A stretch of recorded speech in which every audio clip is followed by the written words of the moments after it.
너 자신을 알라 라고 하는 이야기를 들어보셨죠? 소크라테스라고 하는 사람이 한 말이라고 이야기를 하는데, 사실은 이거는 그리스에 있는 아폴로 신전 그 앞마당에 새겨져 있는 글귀라고 이야기를 하지요. 근데 이 말의 뜻은 보통 부정적인 의미에서는 너는 아무것도 모른다 이런 말이에요. 부정적인 의미로 그래요. 마치 꼰대가 꼰대인 줄 모른다라는 것과 같은 그런 의미로 사용되어지는 말입니다. 또 이 말의 긍정적인 의미라고 한다면 너의 가능성을 너는 모르고 있다. 네가 얼마나 가능성이 큰지 잘 모른다. 그런 의미로 사용되는 말입니다. 사람이 가진 어떤 재능들은 참 무한합니다. 그래서 노년에 가서 어떤 그림 실력을 뽐내는 사람들도 있고요. 또 뭐 어떤 작곡 실력을 뽐내는 사람들도 있고요. 하는 그런 것들을 발견하게 되어져요. 그건 가능성이거든요. 그럼 사람들에게는 언제나 이런 가능성들이 있는데 그걸 잘 모른다라고 이야기를 합니다. 그런데 오늘 솔로몬, 즉 이 전도자가 이야기하는 모른다라고 하는 것이 무엇일까요? 그것은 나 자신이 모른다라고 하는 것, 그런 의미는 아닙니다. 혹은 우리가 나를 잘 모르기 때문에 내가 성공할지 혹은 행복할지 잘 모른다, 그런 의미로 사용된 말은 아닐 것입니다. 전도자는 전도서 1장에서부터 쭉 이야기를 하기를 그냥 헛되다는 말로 우리의 삶이 무엇이고 인생이 어떤 존재인지를 정의했습니다. 즉, 너 자신을 알라 라고 하는 말은 결국은 헛되다는 것입니다. 그것이 부정적인 의미로 사용되었던 긍정적인 의미로 사용되었던 다 헛된 것이다 라고 정의하고 있는 것입니다. 이처럼 인생은 허무하고 부조리합니다. 그러면서도 전도자는 그래도 행복하게 살아야 한다 라고 합니다. 또 그러면서도 행복하게 산다고 그게 다가 아니다. 결국은 사람은 다 죽는다.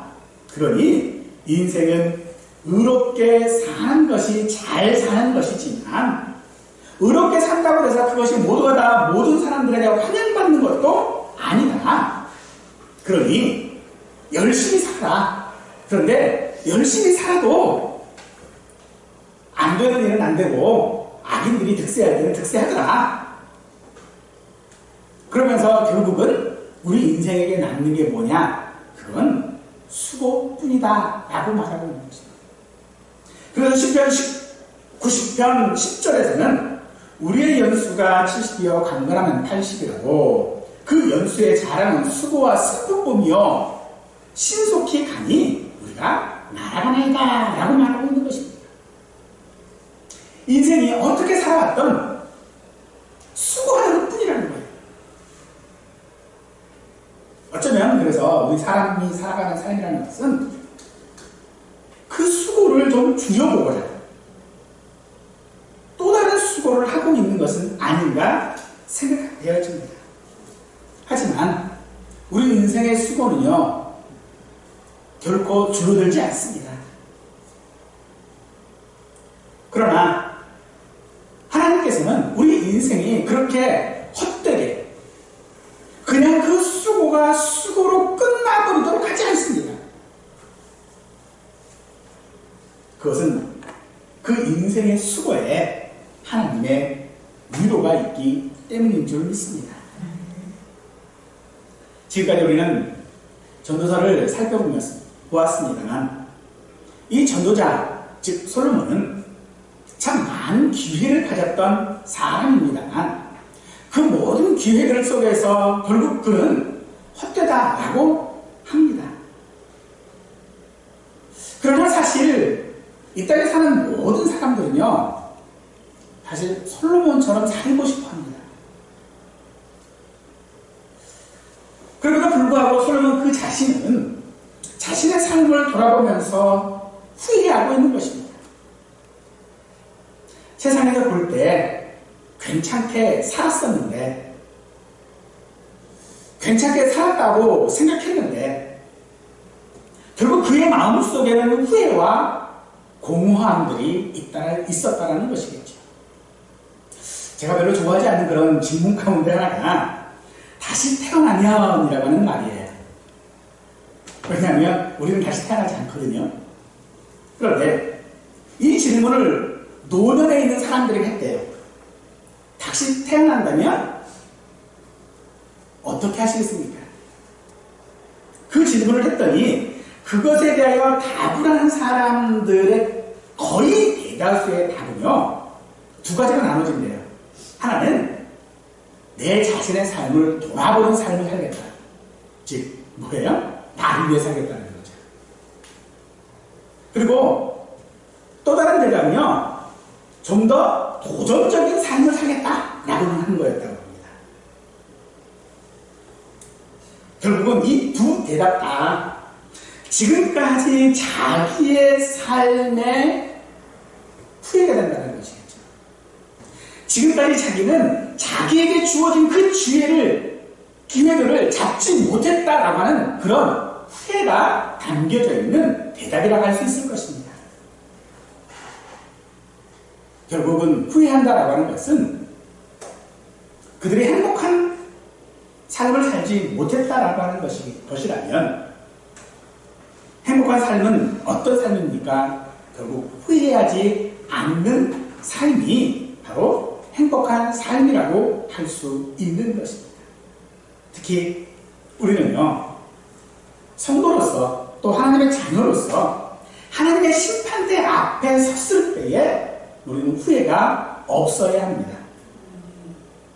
어떻게 살아야 우리가 후회하지 않고 행복하게 이 땅에서 살아갈 수 있을까요? 오늘 전도서 마지막 12장을 통하여서 함께 생각해 보실 수 있기를 원합니다. 사람이 행복하게 살려면 후회가 없어야 한다고 말씀드렸습니다. 이 후회는요, 사실 있던 기쁨도 사라지게 만드는 것이 후회라고 생각이 되어집니다. 따라서 전도자가 오늘 헛되다고 하는 것은 자기 삶에 분명히 후회하고 있다라고 하는 그런 말인데, 우리는 어떤 삶을 후회합니까?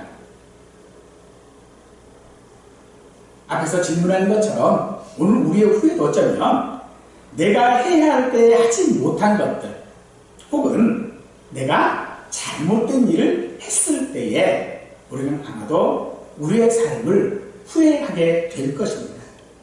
그러므로 우리 사람들에게는 언제나 때라고 하는 것이 있습니다.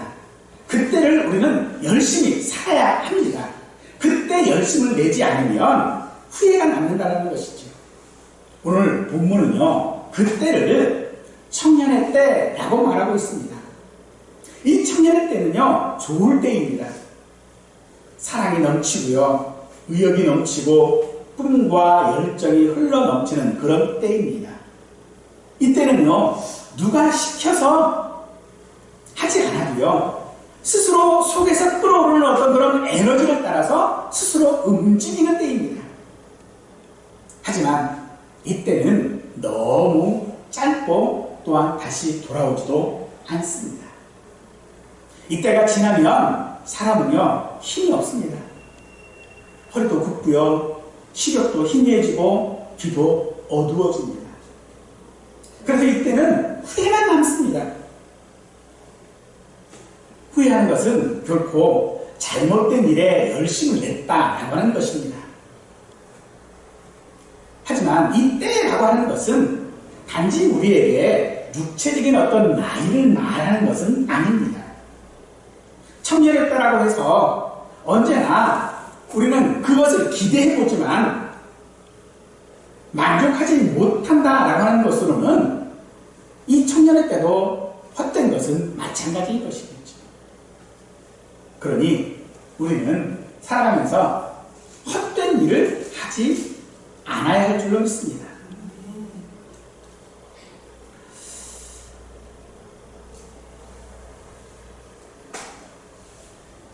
그렇다면 우리가 헛된 일을 하지 않고 열심을 내어 살아가야 할 일은 무엇입니까?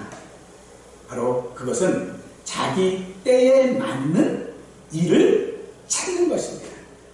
자기 때라고 무엇입니까? 청년의 때는 청년의 때에 맞는 일, 노년의 때는 노년의 때에 맞는 일, 어린아이 때는 어린아이 때에 맞는 일을 찾아 그 일 가운데서 열심을 내고 살아야 한다는 것이죠. 하지만 우리는 늘 잘못된 일들, 즉 감정적인 어떤 즐거움에 열정을 쏟아붓는 경우들이 더 많습니다. 우리가 가진 가능성이라고 하는 것을 돈 버는 일들, 또 즐기는 데만 사용하면 그것은 낭비이고 너무 아까운 것입니다. 돈을 싫어할 사람은 없겠지만 그 돈이 후회를 낳는 삶이라면 우리는 그것에 대한 가치를 인정할 수가 없게 되는 것이죠. 그러므로 아무리 돈을 많이 벌어도요, 돈에 대한 가치가 내 삶에 없다면 그것은 허무한 것 뿐인 것입니다. 그러니 사랑하는 성도 여러분, 좋은 직업을 가지고 또 다양한 지식을 가지고 건강한 육체를 가지고 가치 있는 삶을 살아가는 것이 오늘 우리가 열심을 내어 해야 할 일인 줄 믿으시기 바랍니다. 그러면서도 우리 인생의 때는요, 너무 잠깐입니다. 누릴 수 있는 즐거움도 잠깐이고요, 소유할 수 있는 재물도 잠깐이고, 사실 건강도 잠시뿐인 것을 우리는 너무나도 잘 알고 있습니다. 그러니 우리가 지금 가지고 있는 것들을 가지고서 내가 무엇을 해야 하는지를 알고 그것에 대해 열심으로 살아가는 것이 우리의 마지막 가운데서 후회 없는 삶을 살게 할 것입니다. 그래서 1절은 말합니다.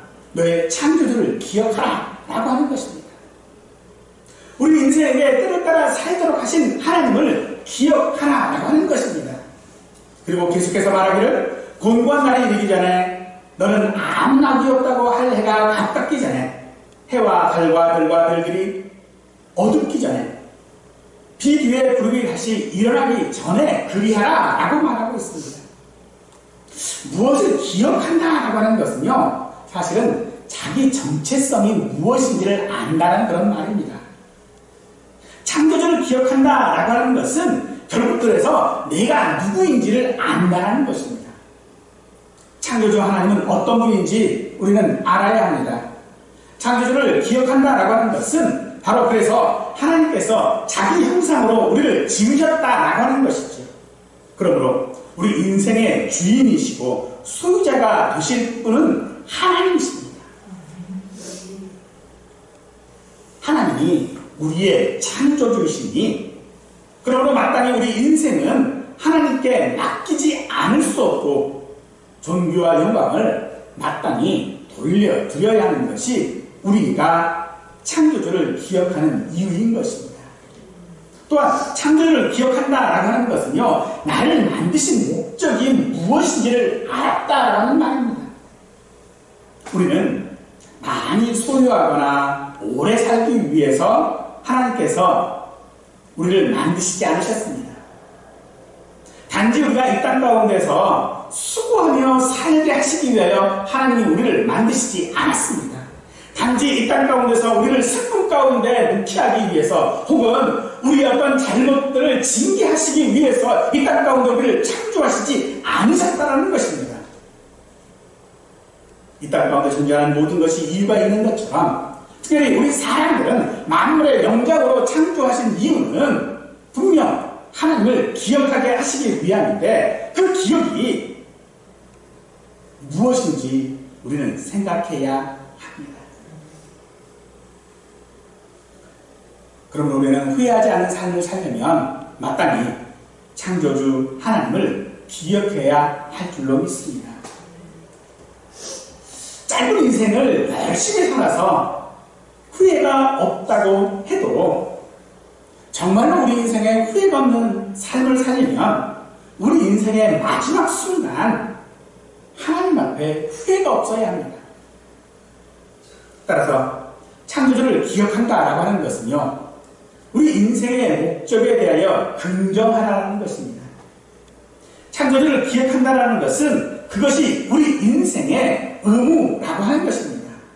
이 의무를 행하기에 가장 적당한 시기가 언제입니까? 바로 청년의 때라고 말하는 것입니다. 우리가 하나님을 기억하는 바로 이 청년의 때는 우리가 삶을 살고 싶은 지금, 내가 무엇인가 하고 싶은 지금, 나름대로 내 삶의 전성기라고 할 그때에 우리는 하나님을 기억해야 하는 것입니다. 그래야 우리에게 후회가 없습니다. 우리는 행복한 날과 즐거운 날은 당연시 하면서도 불행하고 고통스러운 날은 부당하게 생각하기가 쉽습니다.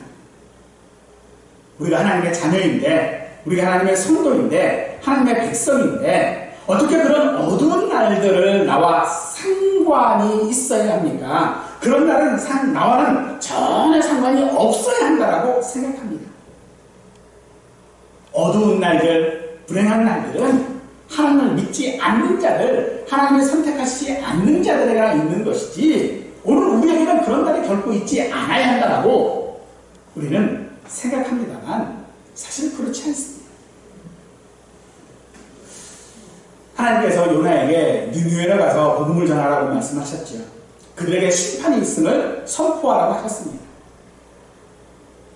그래서 니느웨는 우여곡절 끝에 니느웨에 가서 그 성을 돌아다니며 하나님의 심판을 선포했습니다.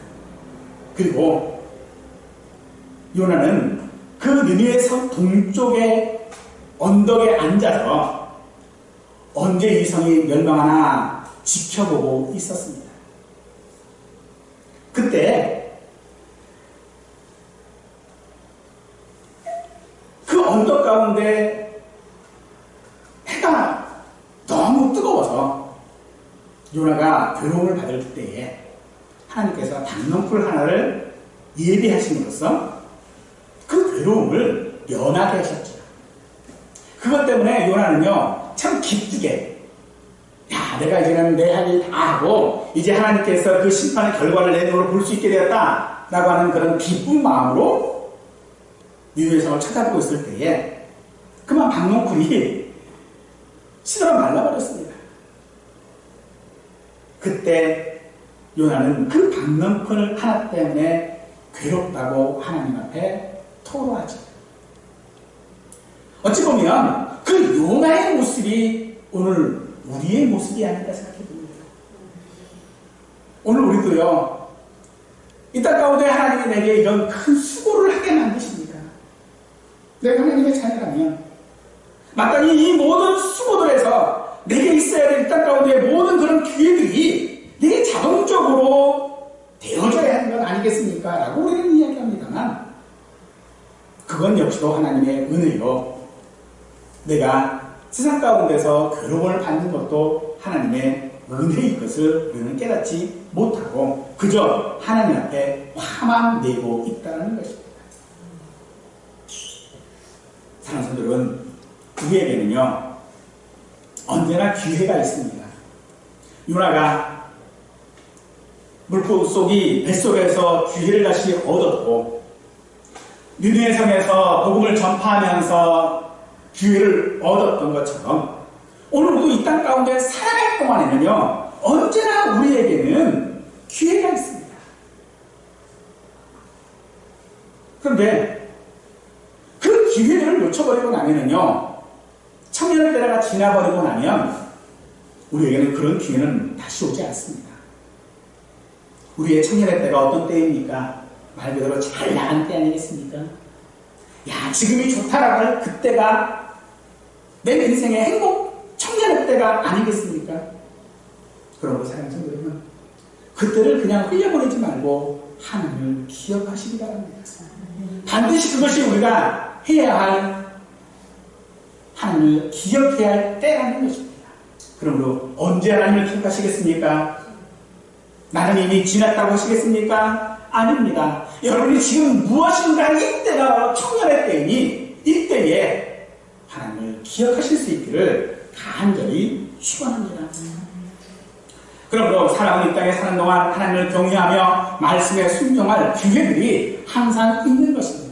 13절에서 일의 결국을 다 들었으니 하나님을 경외하고 그 명령들을 지킬자다 이것이 모든 사람의 본분이니라 라고 말씀하십니다. 그러므로 이것은 모든 사람들에게 하나님을 경외할, 하나님을 기억할 수 있는 기회들이 주어졌다라는 말입니다. 하지만 이 기회는요, 모든 사람에게 있으나 모든 사람이 잡을 수 있는 것은 아닙니다. 어떤 사람이 이 기회를 잡을 수 있습니까? 바로 청년의 때 하나님을 기억하는 사람이고 때를 따라 양식을 나누어주는 청지기와 같은 사람이 바로 그 기회를 잡을 수 있을 줄로 믿습니다. 사람은 나이가 들어가면 들어갈수록 자꾸 소중한 것들이 달라집니다. 믿음이 깊어지면 깊어질수록요, 정말로 우리가 기억해야 될 하나님이 누구인지를 깨닫게 되죠. 이 말은 소중하게 여길 것들이 그럴 만한 가치가 없다라고 하는 것과 혹은 열심히 하지 않을 만큼 중요하지 않다라고 하는 것을 알았다라는 그런 말이 아닙니다. 우리가 나이가 들어가면 어렸을 때 내가 가지고 있는 장난감은요, 귀중하지 않습니다.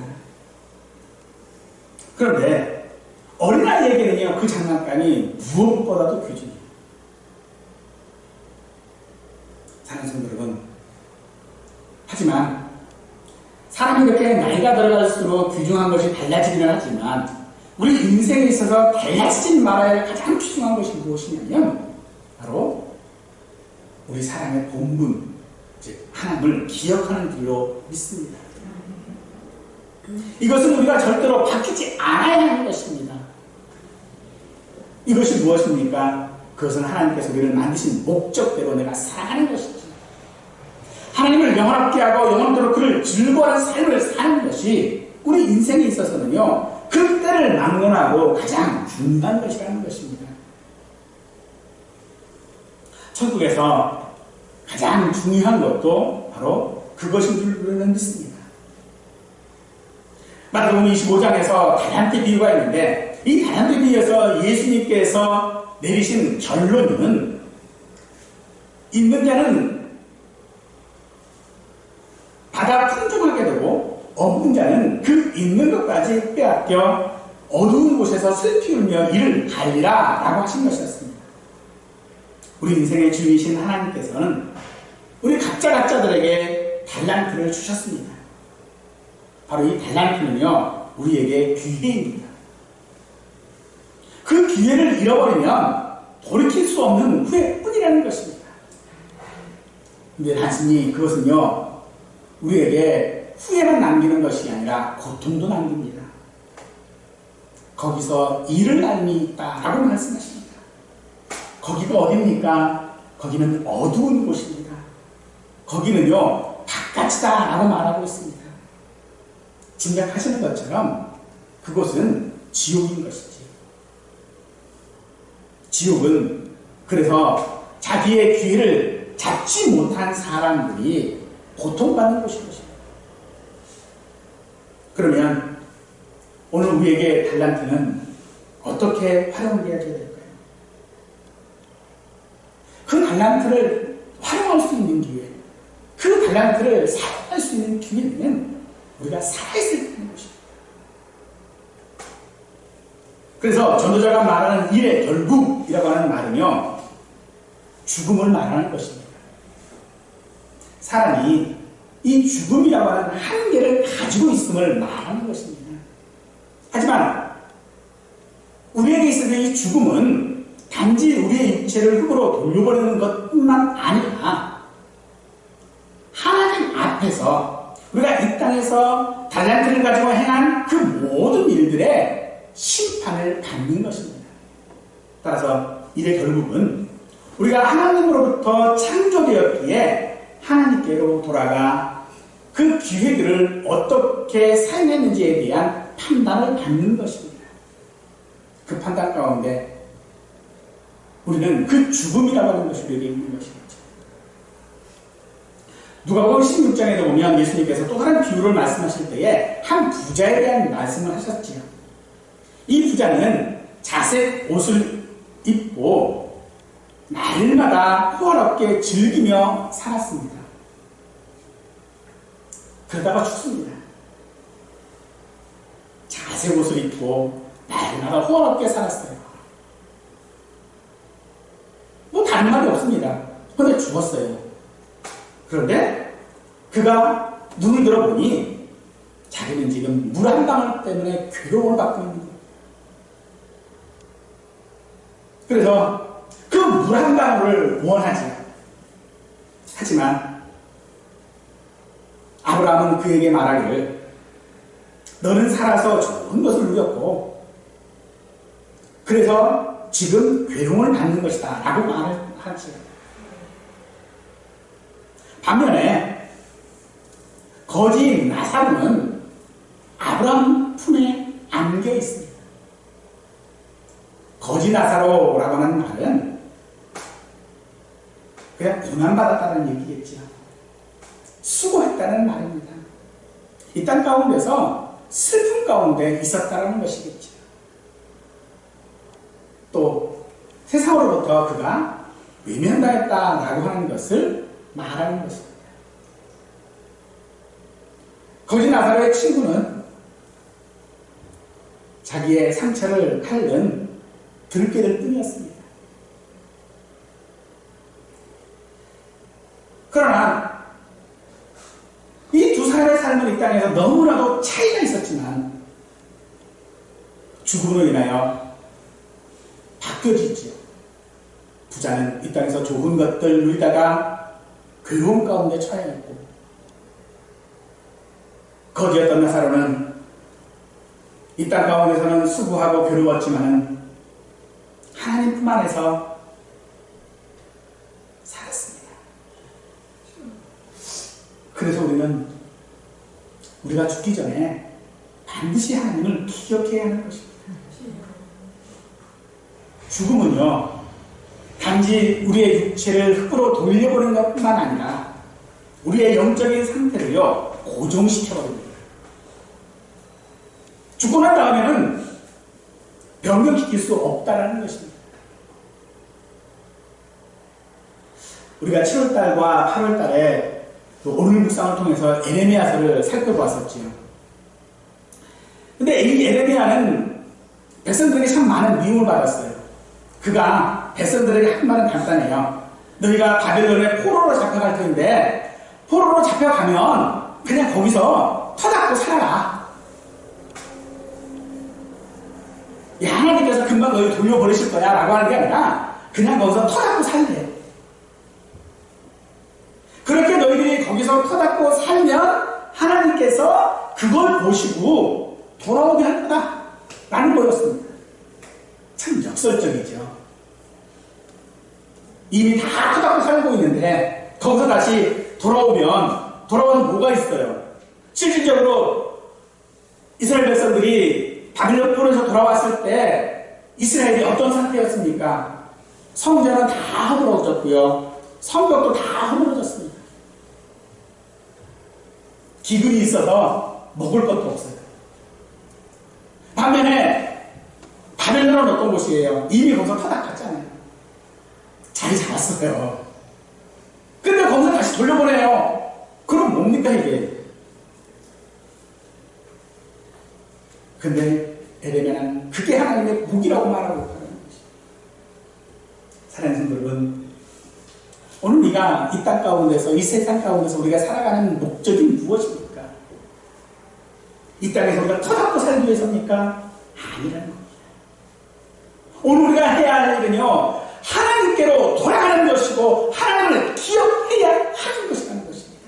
이것이 우리 사람들이 마땅히 해야 할 본분인 것입니다. 그럼 우리의 삶이 허무하고 재앙이 닥쳐도 우리에게 전도자는 행복하게 살아라라고 말하는 것입니다. 이 전도자의 말 역시도 참 역설적 아닙니까? 이 땅에서 수고한 것뿐이에요. 이 땅에서 우리가 하는 모든 일들은요, 이게 잘 될지 안 될지 잘 몰라요. 내가 의롭게 살았다고 해서 그 의롭게 산 거에 대한 보상도 내게 주어질지 아닐지 잘 모릅니다. 그런데 너 아프냐? 그래, 네가 행복한 거야. 너 슬프냐? 그게 네가 너의 행복이야. 지금 이렇게 말하고 있으니 얼마나 역설적입니까? 지금 당장 그 인생의 괴로움 때문에 어떻게 될지 모르겠는데 정말로 죽고 싶은 그런 시점인데 하나님만 말씀하시는 거예요. 전도자가 얘기해요. 그래? 그러냐? 그게 너 행복한 거야. 이게 도대체 무슨 말이야? 그런데 오늘 전도자는 그래, 내가 지금 고난 가운데 있고 내가 지금 슬픔 가운데 있고 내가 지금 죽을지언정 난 행복한 자야 라고 고백하는 것이 사람의 본분이라고 말하는 것입니다. 그것이 하나님을 기억하는 것이라고 우리에게 말씀하고 있는 것입니다. 그렇다면 오늘 우리가 하나님의 말씀대로 하나님을 경외하고 말씀에 순종하는 것이란 무엇입니까? 결국 우리에게 있어서 이 본분이라고 하는 것은 하나님이 왜 자기 형상으로 우리를 창조하셨는지에 대한 그 목적을 알아 그 목적대로 살아가는 것이다라고 하는 것입니다. 그 목적이 무엇입니까? 하나님을 경외하는 것, 즉 예배인 것입니다. 우리가 이 땅 가운데 살아갈 때 우리 사람의 가장 큰 본분이 뭐냐면 하나님을 예배하는 것. 우리가 지금 예배하는 것처럼 정기적인 어떤 시간들을 정하여 예배하는 것도 예배이지만요. 지금 여기서 말하고 있는 이 예배는 우리의 삶이 예배여야 한다는 것입니다. 삶이 예배라는 말이 무엇일까요? 그냥 간단하게 이렇게 읽을 수 있을 거예요. 저는 커피를 좋아합니다만은 믹스커피도 잘 마셔요. 근데 믹스커피 한 잔을 마셔도요. 예쁜 잔에 이렇게 그 향기를 음미하면서 이게 하나님이 내게 주신 거야. 이게 곧 예배인 줄 믿으시기 바랍니다. 그러나 그런 삶의 예배뿐만 아니라 그 어떤 것과도 대체할 수 없는 것이 있는데 그것은 바로 함께 모여 예배하는 것이 정말로 하나님이 우리에게 원하시는 예배인 줄 믿으시기 바랍니다. 우리의 삶이 예배여야 한다는 것뿐만 아니라 그것이 그 삶을 대표하는 것이 무엇이냐? 함께 모여 우리가 이렇게 예배하는 것입니다. 그게 우리에게 있어서는요, 즐거움이고, 그게 기쁨이고, 그게 행복을 해야 한다는 것입니다. 내가 삶 가운데서, 삶 속에서 느꼈던 그 하나님의 모든 은혜들이 함께 모여 예배할 때에 그것이 더 시너지가 되어져서 더 나타나게 되어지는 것, 더 즐거움이 되어지는 것, 그것이 곧 우리가 영과 진리로 예배하는 것이고 하나님을 경외하는 것이 되어지는 것입니다.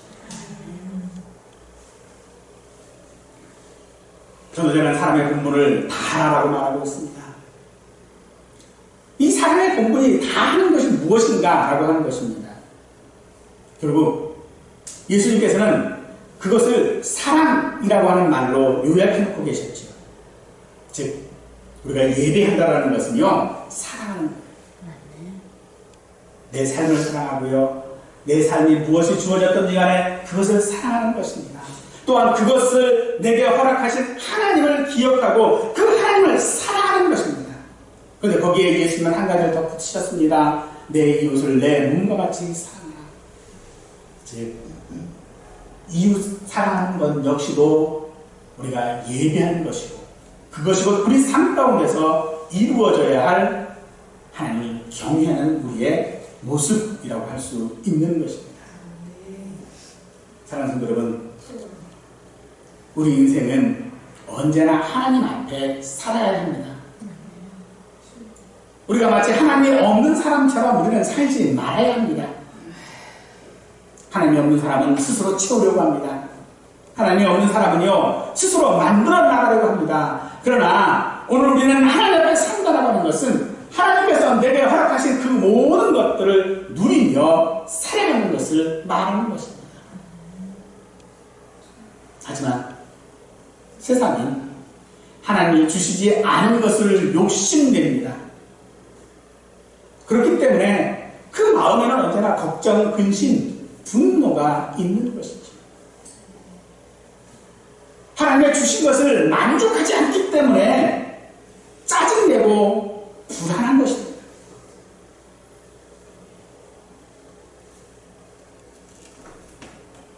하나님께서 우리를 만드신 목적이 아닌 것들을 원하기 때문에 병이 들고 고통받는 것입니다. 전도서 12장 14절 마지막 말씀 우리에게 하나님은 모든 행위와 모든 은밀한 일을 사막간에 심판하시느니라 라고 합니다. 이것이 전도자의 결론입니다. 하나님의 심판이라는 것입니다. 이 땅에서 내가 어떻게 살았는지 하나님이 심판하신다고 합니다. 그 심판을 우리는 기회가 있을 때에 하나님을 기억하고 그 계명을 지키고 하나님께서 그 행위에 따라 심판하시는 것을 믿고 살아가는 것입니다. 그것이 오늘 우리에게 있어서의 위로인 줄 믿으시기 바랍니다. 위로라는 것이 무엇일까요? 사전의 의미로는 이렇게 얘기하고 있어요. 남의 괴로움이나 슬픔을 달래고 덜어주려고 따뜻한 말이나 행동을 베푸는 것이라고 되어져 있습니다. 그런데 이게 참 우리가 생각하는 그런 위로와 너무나 잘 맞는 게 너무 추상적이에요. 우리는 사실 추상적인 것보다 실제적인 것을 원하지요. 그 실제가 무엇입니까? 삶에 대한 보상이겠지요. 하지만 하나님께서 우리를 위로하신다라고 하는 것은 그런 실제적인 위로뿐만 아니라 우리가 하나님의 목적대로 살아가는 때 하시는 것이 하나님의 위로인 줄 믿으시기 바랍니다. 하나님은 모든 그런 수고 가운데서, 모든 슬픔 가운데서 오늘 우리가 하나님을 기억하게 하시는 것이 하나님의 위로라는 것입니다.